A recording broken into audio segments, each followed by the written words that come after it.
भारत में कद्दू वर्गीय सब्जियों से अधिक लाभ प्राप्त करने के उद्देश्य से सब्जी उत्पादकों की प्रायः कोशिश रहती है कि उनका उत्पाद मुख्य मौसम से पहले तैयार हो जाए, ताकि वो ऐसे उत्पाद को बाजार में बेचकर अधिक लाभ कमा सकें।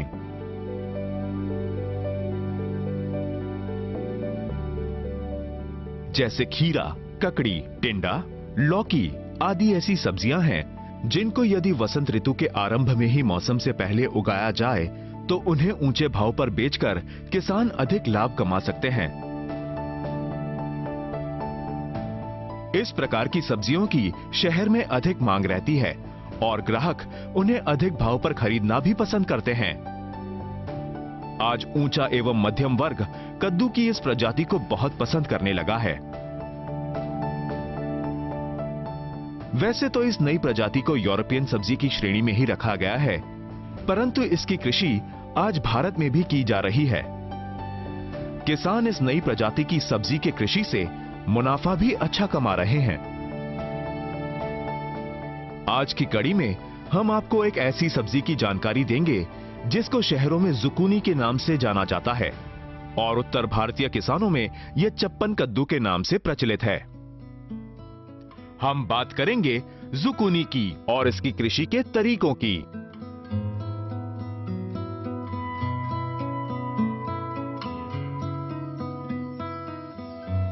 जुकूनी उगाने की प्रक्रिया शुरू होती है नर्सरी से। नर्सरी में अतिरिक्त सावधानी और देखभाल से जुकूनी के बीजों को अंकुरित कर पौध का रूप दे दिया जाता है। यह पहला चरण है। इस चरण में स्वस्थ जुकूनी के पौध को तैयार करने की नींव रखी जाएगी। नर्सरी के अंदर ये किसान एग्रीकल्चरल ट्रे में इस खास तत्व कोकोपीट को भर रहे हैं। ट्रे के इन सभी खानों में सबसे पहले थोड़ा थोड़ा कोकोपीट भर दिया जाता है।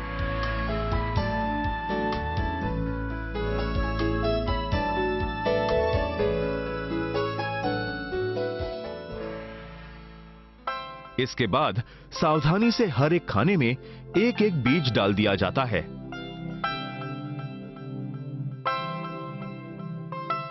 बीज डालने के बाद हर एक खाने को पूरी तरह कोकोपीट से भर दिया जाता है। इस कोकोपीट से भरे हुए ट्रे के ऊपर एक खाली ट्रे को रखा जाता है।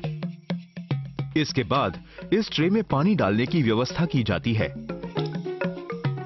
इस खाली ट्रे के हर एक खाने में छेद होता है, जिससे पानी धीरे धीरे कोकोपीट से भरे हुए ट्रे में चला जाता है। ऐसा करने से भरे गए कोकोपीट और बीज अपने स्थान से नहीं हिलते। साथ ही जरूरत अनुसार और बराबर मात्रा में पानी इस खाने में पहुंच जाता है।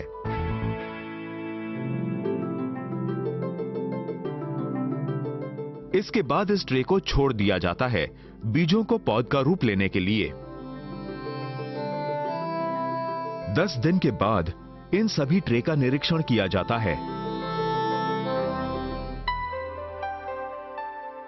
इन सभी खाने में जिस बीज ने पौध का रूप नहीं लिया या फिर कमजोर दिख रहा हो, उनको छांटकर अलग कर दिया जाता है। अब बचे सभी स्वस्थ पौधों को दूसरे ट्रे में इकट्ठा कर लिया जाता है। समय समय पर पानी का छिड़काव करके ये नर्सरी विक्रेता किसानों के लिए बिल्कुल स्वस्थ पौध तैयार करते हैं।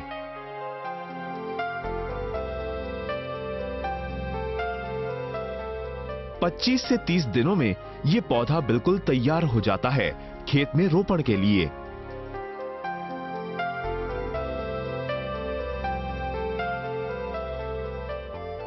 नर्सरी विक्रेता जितना ध्यान स्वस्थ पौधे उगाने में देते हैं, उतना ही ध्यान वो पौधों को स्वस्थ रूप में किसानों तक पहुंचाने में भी देते हैं। इसलिए इन पौधों से भरे नाजुक ट्रे को इस प्लास्टिक की टोकरी में डाला जा रहा है।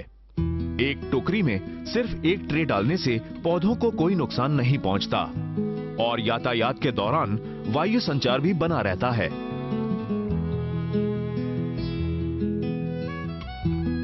अब इस टेम्पो में 200 ट्रे को रख दिया गया है।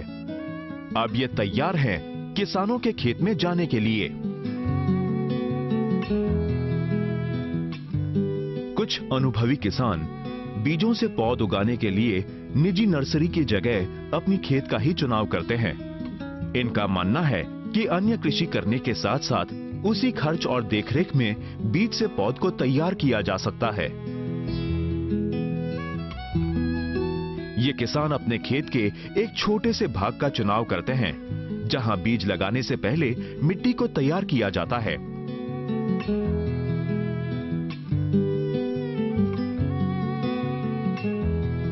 मेड़ बनाने से पहले मिट्टी में जैविक खाद का मिश्रण किया जाता है। बीज से पौधों को उगाने में जैविक खाद का मिट्टी में मिश्रण बहुत फायदेमंद साबित होता है।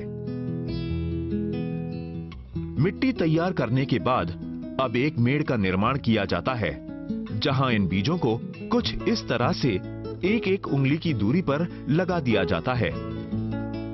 इस टुकड़े में बीज लगाने के बाद तुरंत पानी डाल दिया जाता है, जिससे बीज मिट्टी को अच्छी तरह से पकड़ लेते हैं। बीजों से पौध 25 से 30 दिन में तैयार हो जाते हैं, पर इन 25 दिन के दौरान किसान इस मेड़ में हुए खरपतवार की भी साफ सफाई करते हैं।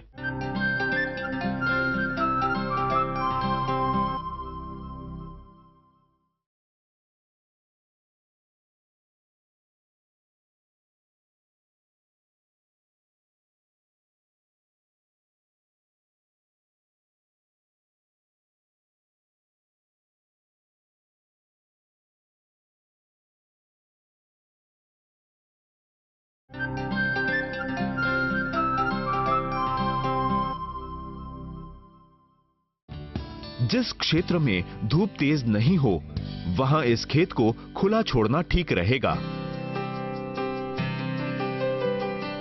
पर जहां धूप बहुत तेज हो, वहां किसान इस टुकड़ी को ग्रीन क्लॉथ से कुछ इस प्रकार ढक देते हैं। बीजों से पौध 25 से 30 दिन में तैयार हो जाते हैं, पर इन 25 दिन के दौरान किसान इस मेड़ में हुए खरपतवार की भी साफ सफाई करते हैं। लगभग इन 25 दिनों में 2 बार खरपतवार की सफाई की जाती है। कृषि विज्ञान केंद्र के सलाह अनुसार इन पौधों को विषाणु और अन्य बीमारियों से बचाने के लिए कीटनाशक का भी छिड़काव किया जाता है। किसान अपनी सूझबूझ और निष्ठा से इन पौधों की देखभाल 25 दिन तक करते हैं। फिर ये पौध रोपण के लिए तैयार हो जाती है।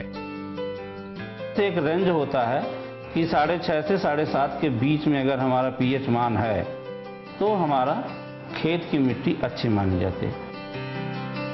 अगर आपकी बहुत ही खराब सॉयल है, बलुअर सॉयल है या दोमट सॉयल है और ऑर्गेनिक मैटर उसमें कम है, जैविक मात्रा कम है, तो आप उसमें क्या करें, गोबर की खाद या केचुए की खाद को ज़्यादा बढ़ा दें तो आपकी सॉयल की गुणवत्ता बढ़ जाती है। 150 से 200 कुंटल प्रति एकड़ की दर से आपको गोबर की खाद या केचुए की खाद, अगर अधिक उपलब्ध खाद हो तो आप 400 से 500 कुंटल भी डाल सकते हैं। पौधों के रोपण से पहले किसान खेत की मिट्टी की जुताई ट्रैक्टर की मदद से कर रहे हैं। 3 से 4 बार अच्छे से जुताई करके मिट्टी को भुरभुरा कर दिया जाता है।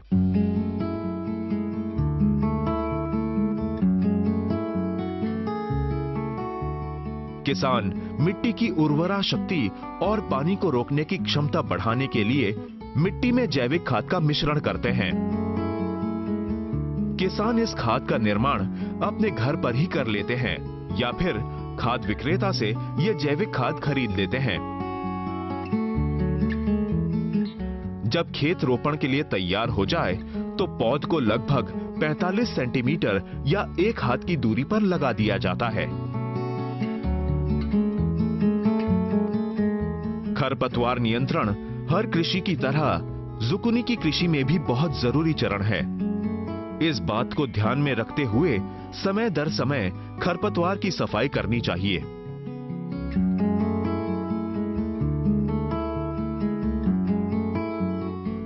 आज ये किसान खरपतवार की सफाई कर रहे हैं। जुकुनी के आसपास की सारी घास फूस और अनचाहे पौधों को निकाला जा रहा है। ये खरपतवार जुकुनी के पौधों को नुकसान पहुंचा सकती है। खरपतवार नियंत्रण नहीं करने से जुकुनी के पौधों और फसल में गिरावट आ जाती है, इसलिए खरपतवार प्रबंधन करना जरूरी होता है। जुकुनी की कृषि में पानी एक अहम भूमिका निभाता है। सभी कृषि की तरह इसकी कृषि के लिए भी पर्याप्त पानी की आवश्यकता होती है। जुकुनी एक मुनाफा देने वाली फसल है, परंतु इसकी कृषि वहीं संभव है जहां सिंचाई के लिए पानी की व्यवस्था पर्याप्त मात्रा में हो। जुकुनी की सफल कृषि के लिए खेत में वातावरण और जरूरत के अनुसार पानी का छिड़काव करना चाहिए। औसतन हर 5 से 6 दिन में एक बार पानी का छिड़काव कर देना चाहिए। जिन क्षेत्रों में सिंचाई के लिए पर्याप्त मात्रा में पानी की व्यवस्था हो, वहां किसान पारंपरिक तरीके यानी क्यारी या नाली बनाकर पानी छोड़ देते हैं, और जिन क्षेत्रों में सिंचाई के लिए पर्याप्त मात्रा में पानी ना हो, तो ऐसे क्षेत्रों में ड्रिप सिंचाई या टपक सिंचाई प्रणाली से पानी को खेत में पहुंचाया जाता है। आज भारत में जगह जगह विशिष्ट प्रकार की सब्जियों की कृषि की जा रही है।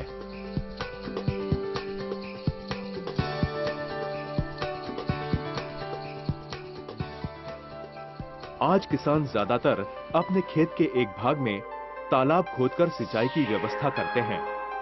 आज बहुत सारे गांव में 3 से 4 किसान आपस में मिलकर छोटे या बड़े तालाब का निर्माण करते हैं और अपने अपने खेत में अच्छी सिंचाई व्यवस्था को सुनिश्चित करते हैं। समय समय पर जुकुनी के पौधों में कीटनाशक का छिड़काव करना बहुत जरूरी होता है।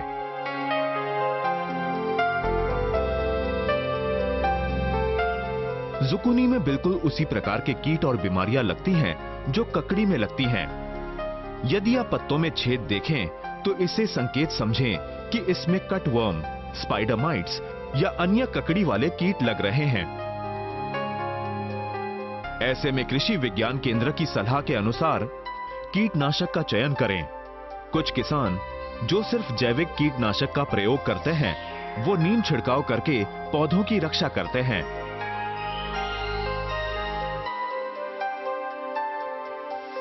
जुकुनी की फसल रोपण से 40 दिन में तैयार हो जाती है। किसान को हर चरण में जुकुनी के पौध और फल का पूरा ध्यान देना होता है। 28 से 30 दिन गुजर जाने के बाद जुकुनी के पौधों में नन्हे जुकुनी और इसके आगे ये नन्हे फूल दिखने लगते हैं। किसान को इससे ये पता चल जाता है कि अब जल्द ही फसल तैयार हो जाएगी। किसान इस दिन के बाद से ही बाजार भाव पर नजर रखने लगते हैं। साथ ही समय समय पर खेत में पानी डालते हैं और सही कीटनाशक का भी छिड़काव करते हैं। अब रोपण के 40 दिन के बाद से जुकुनी की कटाई की जा सकेगी। जुकुनी के खेत बहुत घने होते हैं, इसलिए कटाई के वक्त बहुत सावधानी बरतनी पड़ती है।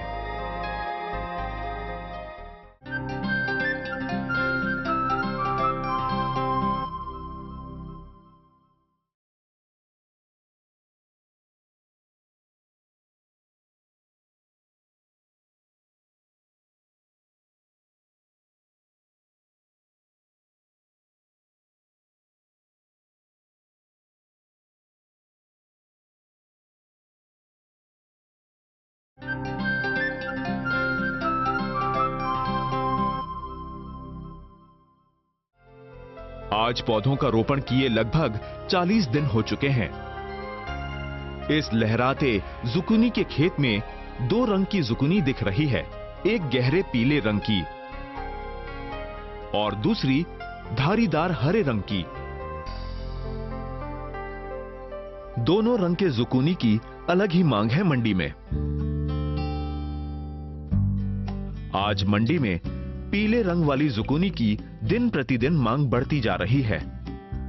आज इस जुकुनी का मंडी भाव 80 रुपया प्रति किलोग्राम है और मंडी से 50 किलोग्राम का ऑर्डर भी आया है।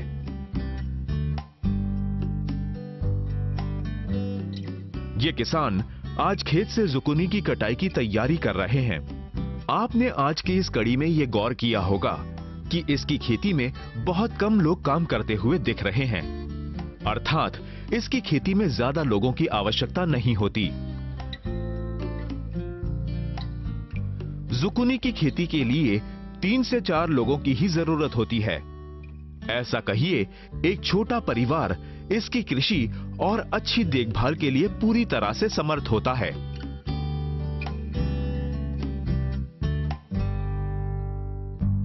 ये किसान अब 50 किलोग्राम जुकुनी की कटाई कर रहे हैं। जुकुनी को यहां से काटा जाता है।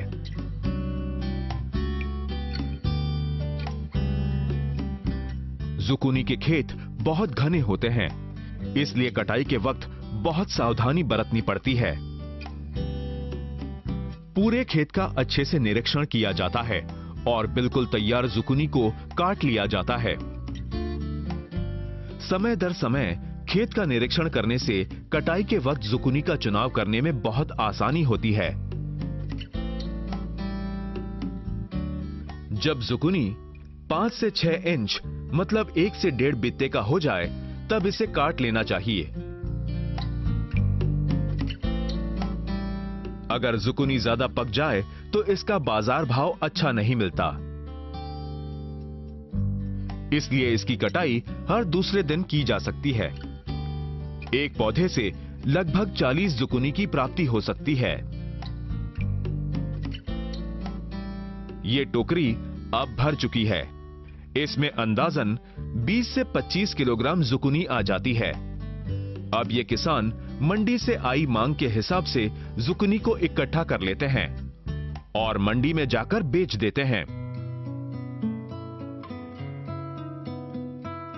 आमतौर पर प्रति एकड़ 12,000 किलोग्राम जुकुनी की प्राप्ति हो जाती है। ये वाकई एक अच्छा मुनाफा देने वाली फसल है। जुकनी आप इसको सैलेड के तौर में भी यूज़ कर सकते हैं और या आप इसे पका के भी यूज़ कर सकते हैं, लेकिन आप अगर इसे सैलेड के तौर पे यूज़ करेंगे तो ये ज़्यादा फ़ायदा करेगा आपको, क्योंकि उसमें जितना भी पानी है वो सारा आपको मिलता है। आपके हेल्थ के लिए बहुत अच्छा है, हार्ट के लिए बहुत अच्छा है। ये कोलेस्ट्रॉल भी आपका कंट्रोल में रखता है अगर आप इसे रेगुलरली यूज़ करते हो, और भी बहुत सारे फ़ायदेमंद है। मैं तो यही कहूँगी कि आपको ये जुकनी हर रोज़ इस्तेमाल करना चाहिए। इसमें फाइबर भी बहुत ज़्यादा मिलता है। क्या आप जानते हैं, दुनिया की सबसे बड़ी जुकुनी को बर्नार्ड लेवरी नामक कृषक ने उगाया था। ये जुकुनी 69.5 इंच लंबी थी और इसका वजन लगभग 30 किलोग्राम था। एक साधारण जुकुनी में लगभग 25 कैलोरी होती हैं, जबकि उसी वजन के आलू में 130 कैलोरी होती है। एक जुकुनी में केले से ज्यादा पोटेशियम होता है। इसमें मौजूद पौष्टिक तत्व और विटामिन कैंसर जैसी बीमारी को रोकने में मदद करते हैं। अगर जुकुनी को सही समय पर नहीं काटा गया तो जुकुनी क्रिकेट बैट का आकार तक ले लेता है। क्या आप जानते हैं कि भारत में जुकुनी को हिंदी में चप्पन कद्दू कहते हैं, तमिल में पीरकानकाई, मलयालम में ओरू पच्चकारी, तेलुगु में बीराकाया, गुजराती में घिसोड़ा, बंगाली में झिंगे, मराठी में डोडके, ओडिया में जान्ही और पंजाबी में तोरी के नाम से जाना जाता है। जुकुनी स्क्वाश परिवार की सब्जी है, जिसे 10,000 वर्षों से मध्य अमेरिका में उगाया जा रहा है। जुकुनी को यह नाम इटालियन शब्द जुकीनी से मिला है, जिसका अर्थ होता है छोटा स्क्वाश।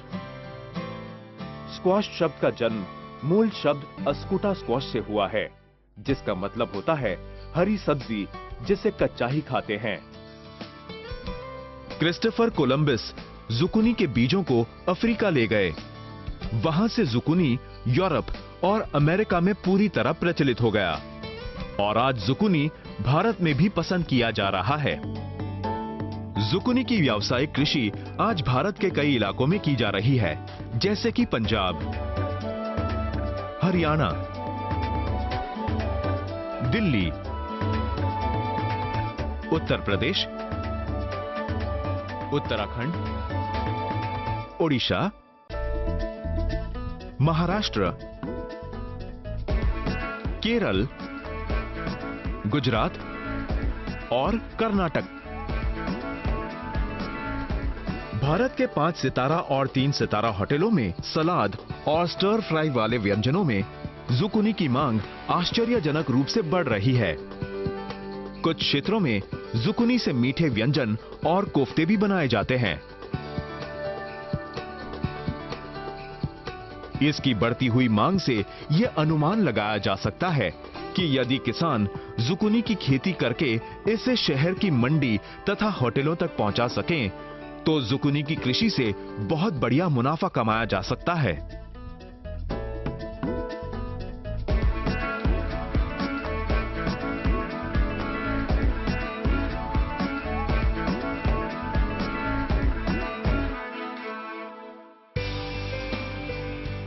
बदलाव की चाहत रखने वाले किसानों के लिए जुकुनी एक अति उत्तम कृषि साबित हो सकती है।